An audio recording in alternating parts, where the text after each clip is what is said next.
Howdy all, I'm Adam the Renaissance Nerd. The Little Mermaid, it's a disaster. A gigantic, whopping, beached whale of a disaster for Disney. One that I and many others who I stream with have been telling you for months it was going to be this way.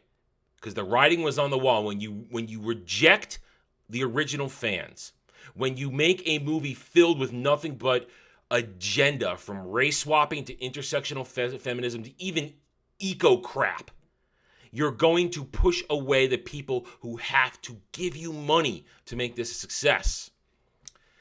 I told you it was going to suck. I told you that this was going to be the summer of Disney's massive failure, and we are off to the races. But you know what?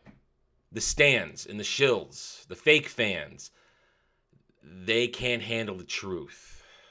They are coping beyond belief. And coping is a mental illness because you are rejecting the reality, the facts, and the logic at hand. We have numbers.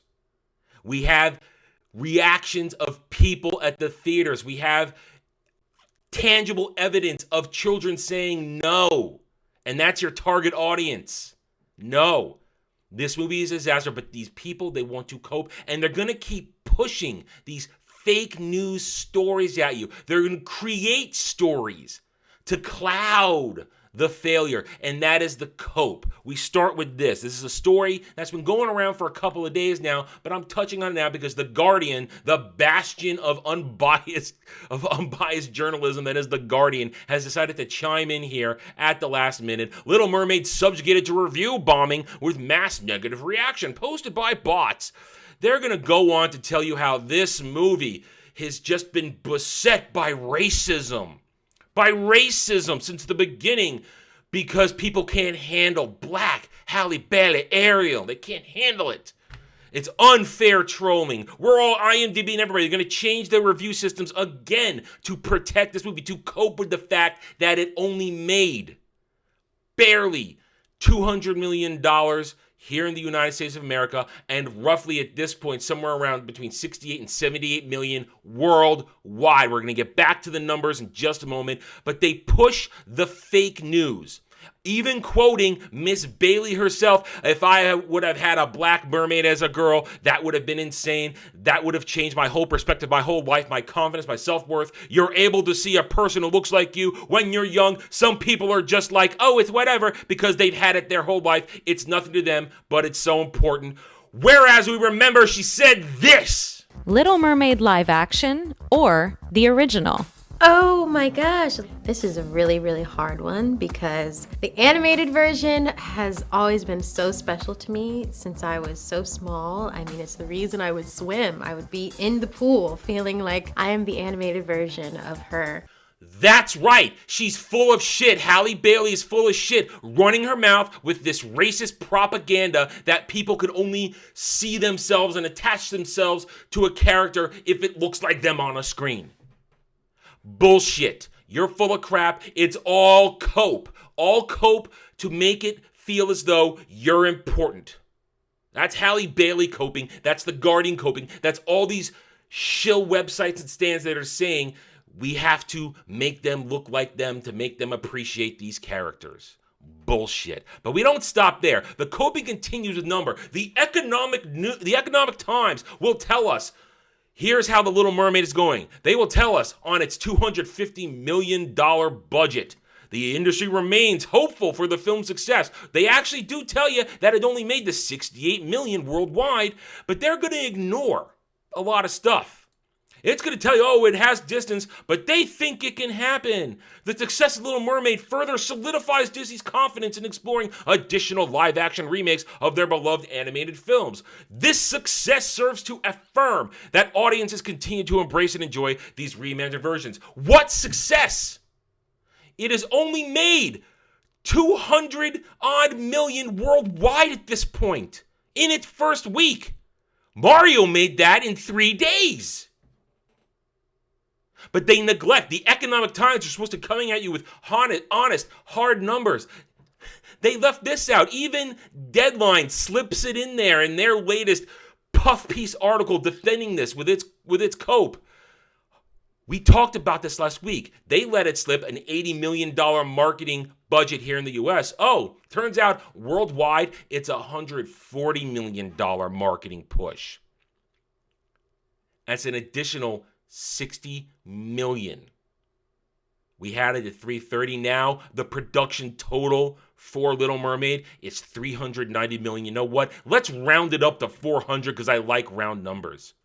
That means it needs $1 billion to break even. That is fact. 900 to $1 billion. That is a fact you cannot ignore, but it is something they don't want to deal with. They want to keep telling you, pop tinge, and discussing film here on Twitter. They want to tell you, released less than a week ago, Little Mermaid has already surpassed 200 million at the worldwide box office. Already surpassed. It took them 6 days to do it. Mario, again, I say Mario did it in 3 or 4 days. It surpassed, made its budget back. On only $100 million budget. It made money. Little Mermaid is not going to make money. This is supreme and ultimate mental illness cope. But it gets better. Shill Rant wants to tell you Halle Bailey, Ariel blows all other live action Disney princesses out of the water. You notice this picture. They include one Lily James, star of Downton Abbey, star of Cinderella. That is what an actual faithful adaptation looks like. Disney could do it once upon a time when they weren't worried about identity politics. You're going to tell me that Halle Bailey with her fake digital braids, with her flat acting, with her barely ability to sing, is better than Lily James as Cinderella? Lily James, who was perfectly cast, who is an outstanding actress, who was surrounded by an all-star cast and a phenomenal director. Let's run through it real quick. Cate Blanchett as the evil stepmother.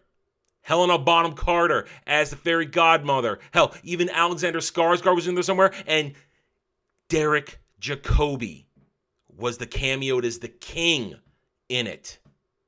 That's an all-star cast. And as I said, a phenomenal director in Kenneth Branagh. Kenneth Branagh, who knows what a movie should look like, what it knows what it should feel like, and knows how to draw out the proper performance from his cast. Unlike Rob Marshall. This, Cinderella, is what a great movie looks like. A faithful one that respects the lore, the continuity, the fans. Disney could do it once upon a time, but they can't now. Halle Bailey could not even carry Lily James's. Here endeth the lesson. But Halle Bailey surpasses her because she's black. Because she embodies, right here, she embodies everything that Ariel stands for. No, she doesn't. Halle Berry's Ariel is a narcissist, is a selfish bitch. She doesn't care about anything. It's me, me, me, me. It's not searching for connection. It's searching for things I just want to experience for me. Whereas original Ariel is hopeful and wants love and believes love can bring the worlds together. Not just me going out there and connecting. No, that is the difference. She doesn't embody it. And you know what? Also, she sings so beautifully. No, Halle Bailey doesn't sing beautifully. She cannot hit the notes on a part of your world. That's why they made extra songs for her that make her sound a little better, but they're written to handle her limited vocal range. She's not a strong singer. And if you can't handle that, that's a you problem. Take 2 of these, call me in the morning, and I'll give you 2 more because I'm not going to change my mind on that.